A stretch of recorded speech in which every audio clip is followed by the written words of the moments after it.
Wave. I'm your host, Jordan Jones, and today I'll be talking about my New York Comic Con experience and Venom: The Last Dance. Hope you guys enjoy and stay tuned for more episodes in the future.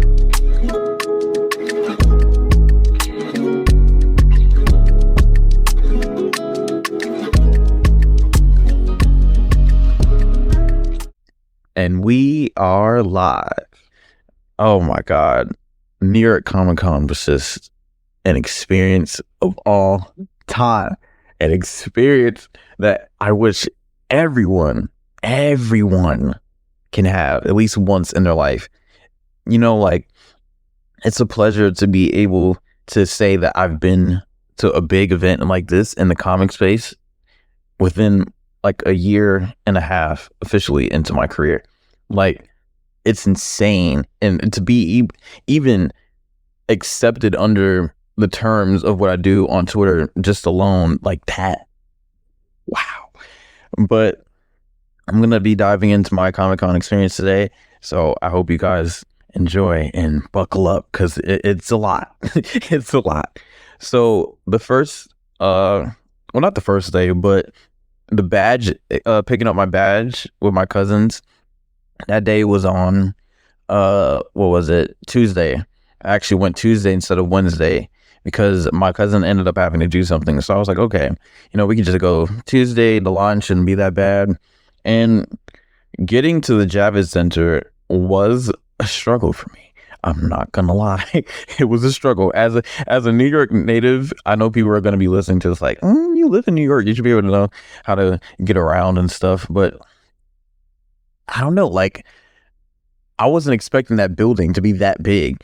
And also, I wasn't expecting, like, where to go for the entrances. But after I figured all that out, after me and my cousins figured that out, who was in there, and walking into that building, like, you could just tell, like, it was official. And you could just tell, like, they mean business when you walk in there. Will call, it's like right, literally on the left side of the building, like, right when you walk in, they had like these aisles for people to go in and collect their badges. As a content creator, I had to go to the far right. So everybody else basically was on the left, and I had to just shift over to the right, which is basically not many people there on that day, Tuesday. So I got the badge, and oh my God, when I picked up that badge, like it really started to set in, like, okay, Jordan, you're a content creator. Like, for a while, and it's not, some of my followers know this, but for a while, like, I was kind of feeling like, I don't know, like, I don't feel like I do a lot, but the thing is, like, I have, and, picking up that badge actually meant something to me emotionally, because, like, it's a reflection of all the things I've done prior to that moment. And, of course, picking up that badge doesn't mean like, like flexing it off, like, oh guys, look. But it's like, it kind of felt like a graduation for me. Like, this is happening. This is real. Like, you're a content creator. You're going up the ranks. And I kind of felt more secure within myself just having that badge. And I know, like, it just sounds corny. It sounds corny thinking it back, but, like, I don't know. Like, I just, picking up that badge was just amazing, man. And it's to see, like, the different ranks. So it's like you have, like, 4-day. Some people have 4-day passes. Some people just have singular passes. Some people have press badges, pro. So to be in the same ranks as the professionals, it just hit different. It hit different. So yeah, that was Tuesday. Now the first day of Comic-Con, I went as Static, and as many of you guys know, my followers have been fan casting me as Static since they've discovered me. Like, they looked at my profile picture and some of the pictures I would post, and they go, oh yeah, that's Static. And I always used to shrug it off like, no, I'm not Static. I don't know what you guys talking about. Me and that guy don't look alike. But they just insisted. So, me going as Static was like a little treat for my followers, and also myself, because you know, as I started to listen to people say, "Oh, you look like Static," I looked at him a little bit more, and I'm like, "Huh, maybe me and Virgil do look alike." I don't know, but the process of getting the cosplay together for Static, it took me like at least I would say a week and a half. Yeah, a week and a half to get everything together. Like, the first thing I got was the vest. I got the vest, and that was like $65, I think, something like that. I know it's kind of crazy for a vest. Well, depends on where you shop, but that like I just knew that I wanted a specific look for this cosplay, and I wanted to feel like urban, but not too like fantastical, if that makes sense. I wanted to be as accurate as possible to the Young Justice version of Static. So I got the vest. I got that first. Then I got the gloves. The gloves, I feel like I could have did better with that, but that was just the best I could find. And then the jeans, already had the jeans, and I reused my sneakers that I wore for Deadpool and Wolverine, and I kind of seen that it could fit. And then last but not least, the Static hoodie. That, oh my gosh, shout out to T Public and that independent artist who sent that hoodie to me so quick. Like, I ordered it and it got to my house at least within like 3 days before the event. Like, that was amazing. Like, it was just perfect timing. So shout out to T Public, shout out to that independent artist. Thank you so much for getting me the Static hoodie. And the quality is so good. Like, you can't even tell like somebody just randomly made it. Like, it felt like it was an actual DC merch product. So I loved it. And I had got like lightning braids kinda to go with the little vibe that Static had. And yeah, that was basically my my experience putting that costume together. And when I actually wore it and like the final result, I kind of felt like him. I'm not gonna lie. I kind of felt like I was Static and I could just zip zap people, So, so yeah, like that was dope.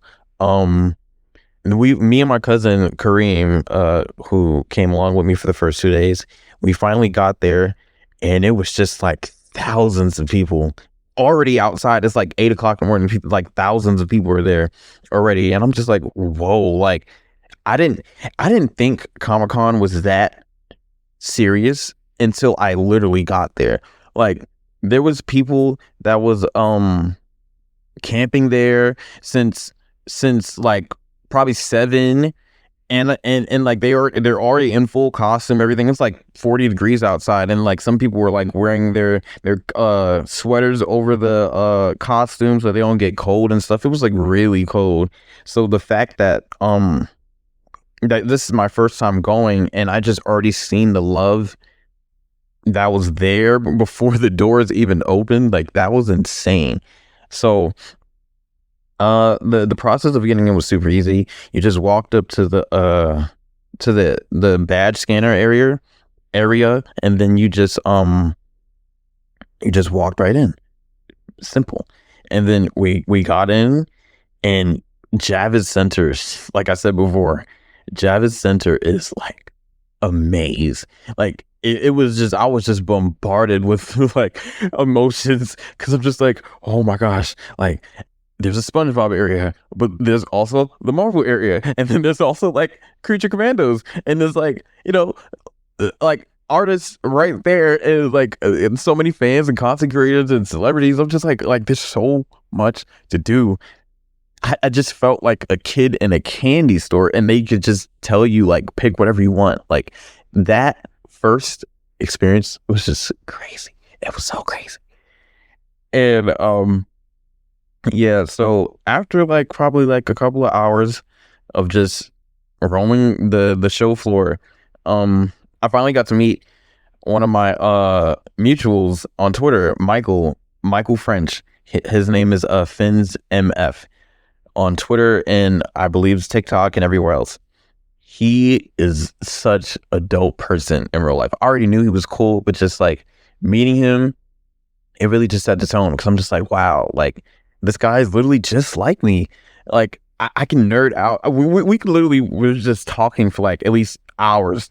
It's just about MCU and our thoughts about everything. And it like getting to meet him and also getting to meet my boy Evan and Kevin. Like meeting these people in real life, I'm like, okay, like I don't feel as alone anymore. I'm not sure if it just cut out, but I just don't feel like I'm alone anymore. Like I have people now that I can literally talk to about these projects, because before meeting them, I would talk to my cousins, ramble to them until they get tired of me. But I never felt like I belonged. So meeting them and also meeting other creators that day for the first time, it really just set the tone for me, and it made me feel accepted. It made me feel like I wasn't alone. And yeah, like shout out to them. You guys are the best. So after meeting them, we went to the Penguin panel. That was really early in the morning, by the way. Like the way I'm like telling the story, it's got a little backwards. I'm just trying to like freeball everything. But we went to the Penguin panel. Colin Farrell is like a goat. He's the goat. He's the GOAT, because I wasn't expecting that. I think that was my first time listening to him speak in person and just in general. Like I'm not really too familiar with the actor, so outside of the Batman world. So hearing him talk and then seeing him, it just felt different, because I'm like, wow, they really put in the effort into the prosthetics, and he put in the effort into his role. Like it was just like a night and day thing. And then the rest of the actors came out, like Kristen Riley, I believe that's his name. Like I'm like I watch you guys on TV, like, and I'm seeing you in person. Like this is like it just started. I just started to turn into the ultimate fanboy. Like I'm like, oh my god, look at my go Vic, look at my go Oz and Sophia.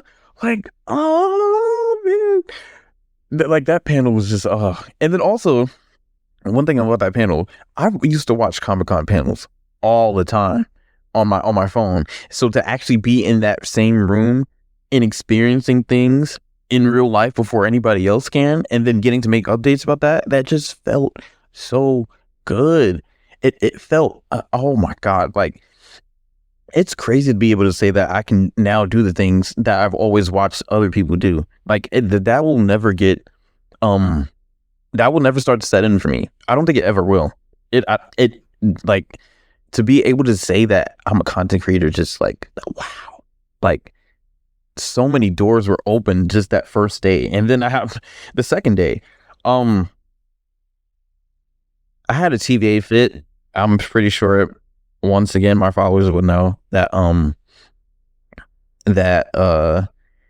wore that for Halloween last year, and I picked it up again and just brought it back, because I'm like, besides the static cosplay, I didn't really have a plan to wear anything else. Other days I was kind of just freeballing, but I was like, you know what, let's go, let's just go. So I got the TVA fit second day. I don't even remember the second day all too well. I think the second day was Friday. We had it was really that day for Friday. I think it was just doing as much as I can for my cousin, because that was his last day there. And Friday was just another chill day. Like we was just vibing. And then day three was the Creature Commandos panel, and also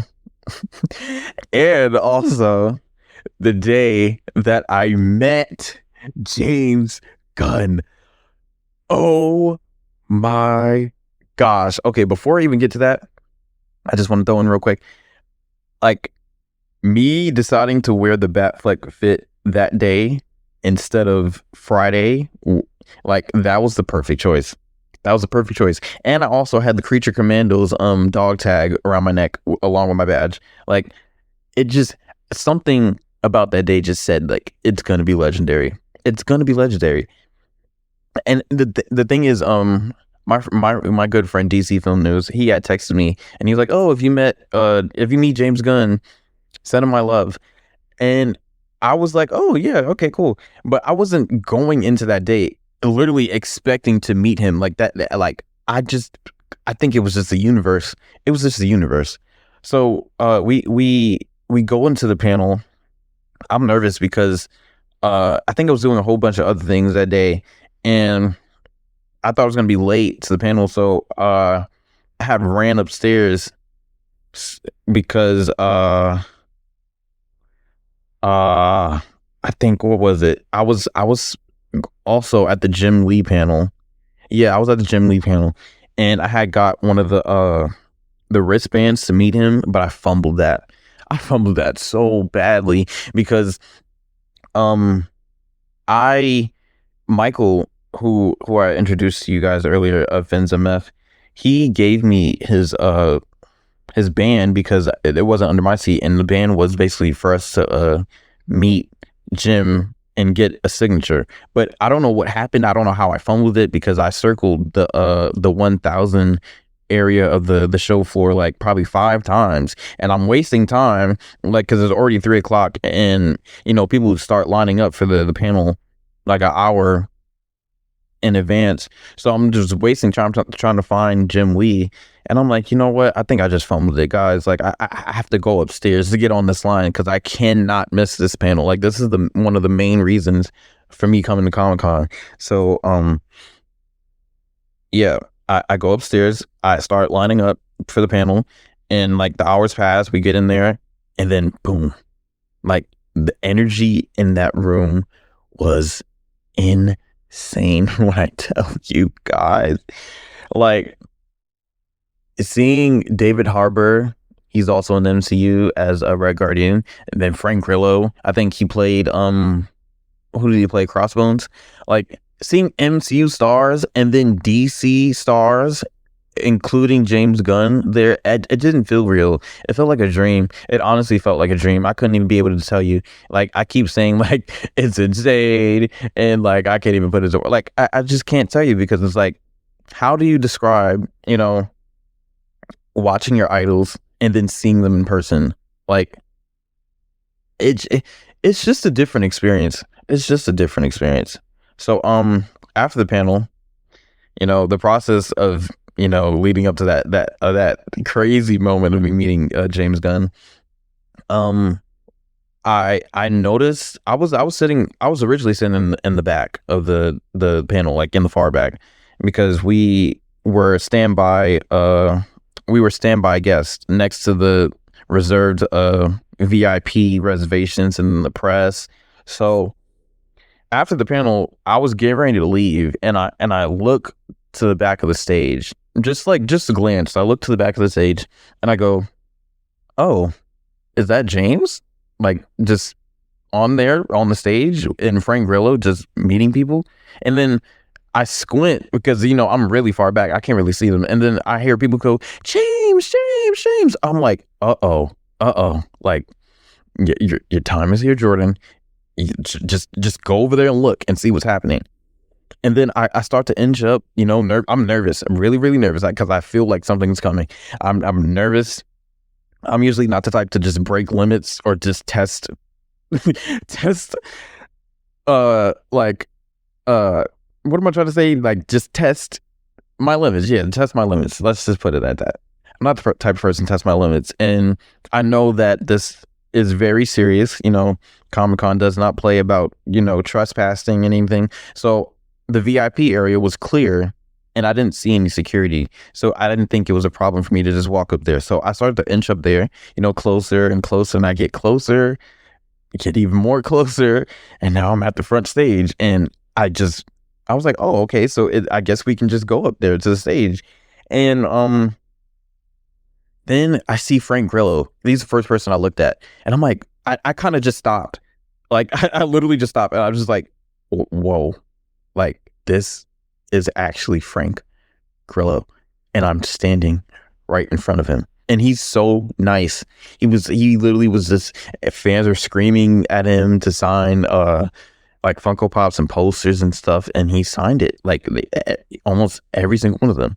And so yeah, and then after that, I looked over at James, and I just lost my mind. I lost my mind. I was like, wait, I'm actually here. I'm actually in front of the stage. I'm actually looking at James Gunn. Like, your time is now.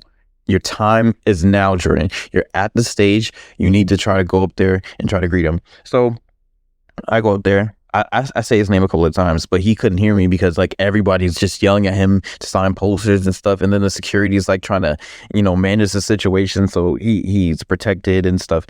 And after a couple of times, I get closer. I'm at the tip of the stage, so like I can literally touch him if I wanted to. And then I said it one more time. I was like, James, and then he turns around. I think he recognized me because he retweeted one of my posts. I think day one of Comic-Con where I went to his Creature Commandos experience.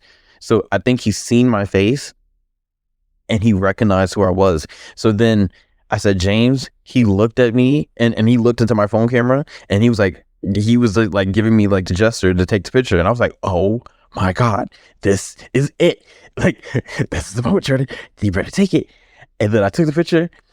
And then after that, it just like the next 10 minutes after I just blanked. I blinked. I literally blanked. Like, I don't even remember what happened after that because like I did it. I took the picture and I met James Gunn. Like, even telling the story now, I don't even remember anything. I just like, it was just so quick. Like, it was like 5-10 seconds. And then, everybody's just gone. And then, wow. Yeah.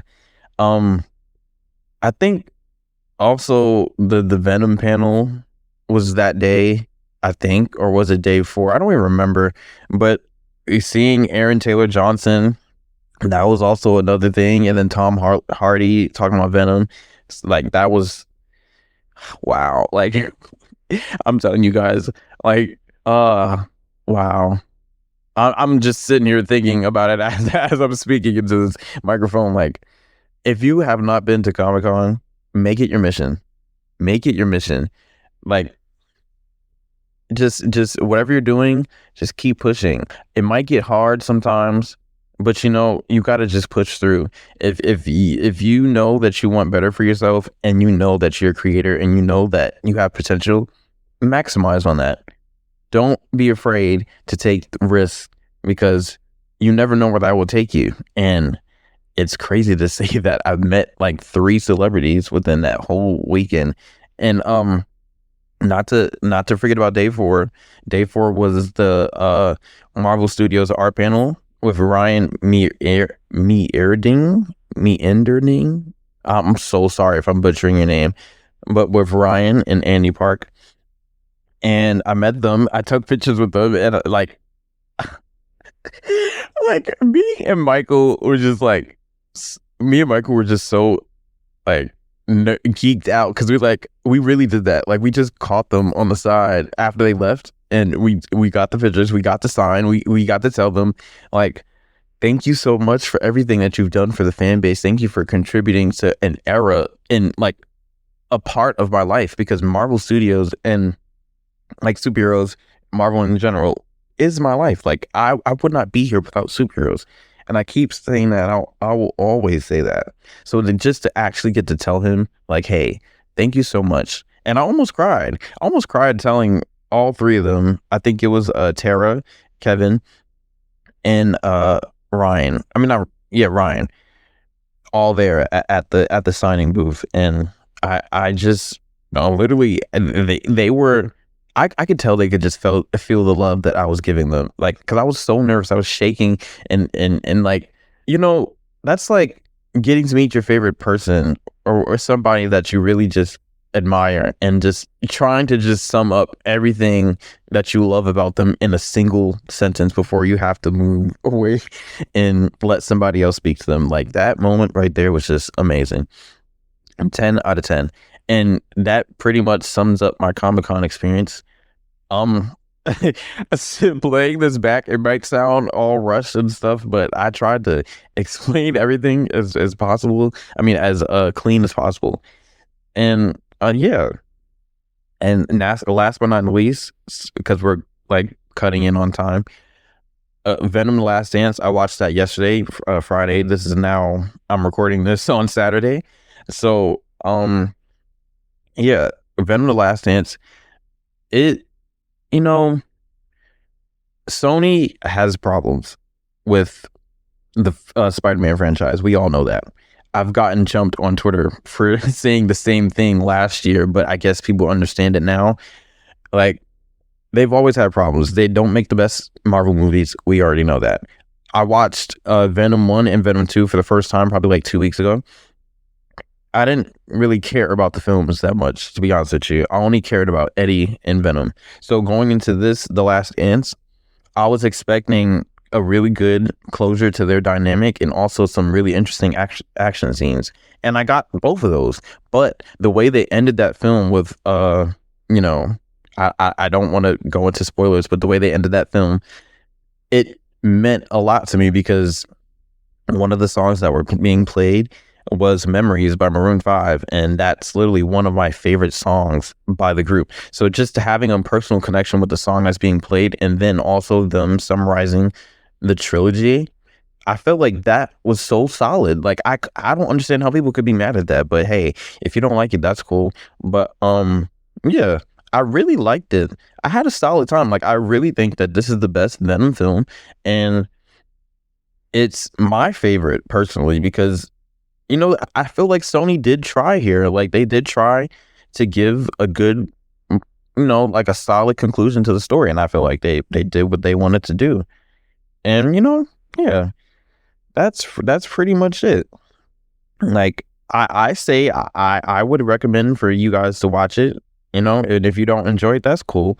But I feel like Venom: The Last Dance is one of the best, not the best, but one of the better Sony Marvel films. Like, as of post Andrew era.